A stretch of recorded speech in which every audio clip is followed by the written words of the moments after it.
Continuando aqui, vamos falar um pouquinho sobre a conjuração baiana, né? O bom da gente falar de conjuração baiana e conjuração mineira é que a gente pode fazer um comparativo, já que elas são praticamente coexistentes. Elas não coexistiram porque a conjuração mineira, antes mesmo de entrar em ação, ela é destronada a partir de uma traição. A conjuração baiana, né, que vai acontecer 9 anos depois, 1798, né, finalzinho, bem finalzinho mesmo ali do século XVIII, já quase entrando no século XX, ou perdão, no século XIX, né, você tem ali, lá, basicamente você está muito próximo aí do Brasil se tornar um reinado, né, o Brasil vai se tornar reinado de Portugal em 1816, né? Quando Dom João aqui no Brasil transforma o Brasil em reinado de Portugal e Algarves, né? Isso vai ter relação lá com a era napoleônica, e aí vocês vão ver posteriormente, né? Então o que é que acontece? A conjuração baiana, ela também tem características iluministas, só que ela é mais ligada ao iluminismo que foi usado na fase mais popular da Revolução Francesa. Se a gente fizer um comparativo, gente, qual das duas revoluções vai ter influência da Revolução Francesa? A Conjuração Mineira, que aconteceu no mesmo ano da Conjuração ou da Revolução Francesa, ou a Conjuração Baiana, que aconteceu 9 anos depois da Revolução Francesa? Logicamente que se fosse nos tempos de hoje, a Conjuração Mineira teria mais influência da Revolução Francesa por acontecer ao mesmo tempo. Mas, como a gente está falando de um período onde não existia internet, onde a informação demorava muito de chegar, né? Lembrem que não existia rede de telecomunicações, jornal, internet, Facebook, WhatsApp, em que tudo acontece, em que tudo é revelado no momento que acontece, até mesmo antes, né?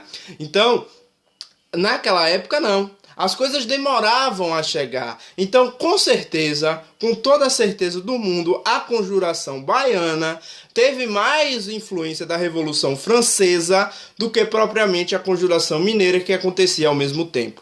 Justamente por conta dessa questão da informação, né? A informação demorava algum tempo para chegar de um local a outro, certo? Então, a gente tem um aspecto mais popular na conjuração baiana, ligada ao aspecto popular da Revolução Francesa, né? Principalmente no aspecto que falava do fim da escravidão.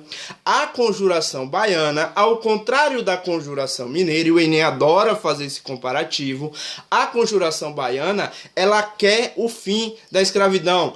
É um movimento abolicionista, contrário do que era a conjuração mineira, que não falava do fim da escravidão, ok? Essa é uma das principais diferenças, inclusive tem questão do Enem que cobra isso, entre conjuração mineira e conjuração baiana. A conjuração baiana, ela é revestida principalmente ali por ex-escravos, escravos, alfaiates, baianas, né, as famosas baianas aí, as baianas de Acarajé, justamente por isso também é chamada de Revolta dos Búzios ou Revolta dos Alfaiates, daí o termo, daí a conjuração baiana ser um movimento popular, até pelos nomes que ela recebe, né, Revolta dos Búzios, Revolta dos Alfaiates, justamente porque ela é formada principalmente por essa base popular.